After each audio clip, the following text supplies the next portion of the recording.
যে কর্মীরা রয়েছেন, লিডারশিপরা রয়েছেন, আজকের এই কর্মসূচিটি একদমই কোনো আলাদাভাবে রাজনৈতিক কোনো প্রোপাগান্ডা, কোনো এজেন্ডা নিয়ে নয়।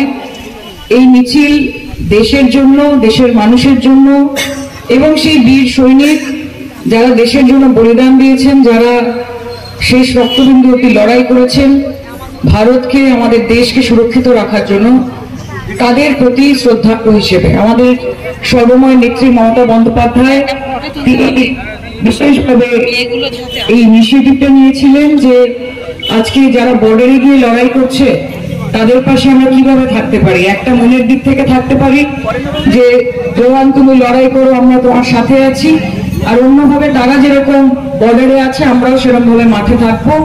এবং আমাদের আজকের এই মিছিল, আজকের এই ছোট্ট স্ট্রিট কর্নার মিটিং এর মাধ্যমে আমরা দেশের মানুষকে এটাই বলতে চাই যে সর্বভারতীয় তৃণমূল কংগ্রেস যে কোনো রাজনীতির ঊর্ধ্বে এবং সর্বভারতীয় তৃণমূল কংগ্রেস তথা আমাদের নেত্রীর কাছেও দেশ সবার আগে।